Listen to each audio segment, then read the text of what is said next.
और करेंगे इस वक्त पाटन का पाटन वरना गांव में किसान ने प्राकृतिक रूप से खेती की है। आपको बता दें कि पाटन जिले के वराणा गांव में किसान रावत जी ठाकुर ने बताया कि बोरडी के कुल पेड़ 700 हैं। बोरडी की प्रजाति उमराव है और बोरडी के बोर से लाखों रुपए कमाते हैं। आपको बता दें कि रावत जी ठाकुर ने बताया कि हम 25 सालों से खेत में प्राकृतिक बोरडी में कभी रासायनिक और जहरीले पदार्थों का उपयोग नहीं करते हैं।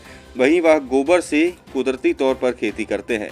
हमारे बोर गुजरात में कभी कभी महाराष्ट्र में भी सप्लाई किए जाते हैं। यह बोर कुदरती तौर से अच्छे क्वालिटी के हैं और प्रोटीन से भरपूर हैं और खाने में बहुत स्वादिष्ट होते हैं। यहाँ पर ऑर्गेनिक खेती की जाती है। किसान ने बताया कि आत्मा प्रोजेक्ट पाटन डिस्ट्रिक्ट ने गुजरात राज्य सरकार ने उन्हें सम्मानित भी किया है। वहीं प्राकृतिक खेती करने के लिए उन्होंने दूसरे किसानों को भी मार्गदर्शित किया है। स्वास्थ्य के लिए प्राकृतिक खेती करने वाले किसानों की फसल के दाम से ज़्यादा आय मिलती है। वहीं आपको बता दें कि रावत जी ठाकुर ने बताया कि हम किसान भाइयों को बोरडी की कलम करना सिखाते हैं। રાવતજી બીજલજી મુકામ પોસ્ટ વરાણા તાલુકો સમી જિલ્લો પાટણ આપનો મોબાઈલ ઉત્તર નંબર? ગુજરાત। મારો મોબાઈલ નંબર 70 4 95 94 54।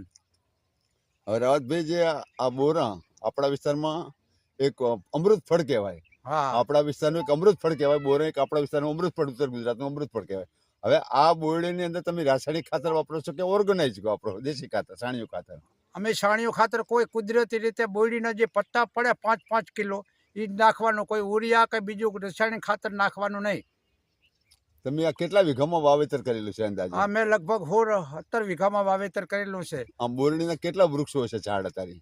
ઝાડ આશરે આમ તો 800 હતા, પણ બીજા અમુક જતા રહે એટલે 750 અત્યારે કુલ 750 છે। આમ તમને કુદરતી કેવું આમ ઉત્પાદન કેવું મળે છે? એક છોડે કેટલું ઉત્પાદન મળે છે? કેટલા કિલોનું વજન અંદાજે મળતો હશે બોર? મને પહેલે શરૂમાં જ્યું ત્યારે તો થોડું 2 કિલો હાલતું, અત્યારે તો એક છોડે 3 થી 4 મણ આપે છે હાલ।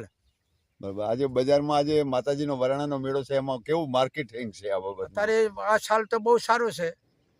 અને આપણા ભાવ બોરા સારા લેવા કોણ મળે કોણ લેવા આવે છે? ક્યાં ક્યાંની પબ્લિક લેવા આવે છે? કોઈ બહારની વ્યક્તિ લેવા આવે છે બોરા? હા, અમારે કોઈ હિંમતનગર, બોમ્બે જાય છે અમારા, પછી ભાભર, થરા, મહેસાણા, સઠિયાળા, છાતલપુર, થરા, આજુબાજુ લોકો અમારા બોરા લઈ જાય માર્કેટ રાધનપુરથી।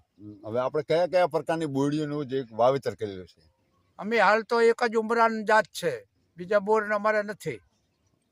કેટલો ટાઈમ થયો વાવેતર કર્યા? અમને વાવેતર લગભગ 1986-87માં લગભગ 34 થી 35 વર્ષ થયા। પછી આ ખેતીવાડી અધિકારીઓ કે બાગાયત અધિકારીઓ કોઈ આપણા ફાર્મ હાઉસની મુલાકાતે આવે છે? અમારે બાગાયતવાળા ઘણી વખત આવી ગયા અને મને લગભગ 1913માં અમને એવોર્ડ મળ્યો ગાંધીનગર બોલાવીને, આત્માવાળા 2013માં આત્માવાળા 25,000 ઇનામ આલેલો ગાંધીનગર બોલાવીને। ગુજરાતમાં બીજી વખત આપણે કોંગ્રેસમાં જે શંકરજી ઓખાજી મુખ્યમંત્રી ઓલા કૃષિ મંત્રી હતા ત્યારે મને 2જા નંબરનું ઇનામ આલેલું છે ગુજરાતની અંદર 2જા નંબરે, મહેસાણા જિલ્લામાં પહેલું। બરાબર. આ બાબતે તમે ખેડૂતોને કઈ પ્રેરણા દેવા માંગો છો? ઘણા ખેડૂતોને મેં પ્રેરણા આલી, મારા મેં ખેડૂતોને કલમ ચડાવવા આલ્યું, પ્રેરણા આલી છે। અહીં લગભગ મેં 500 ખેડૂતોને બોલાવીને માર્ગદર્શન આપેલું છે। અને ભણસાલી ટ્રસ્ટ દ્વારા પાછું કલમ કરવા માટે સાબરકાંઠામાં પણ ગયેલા।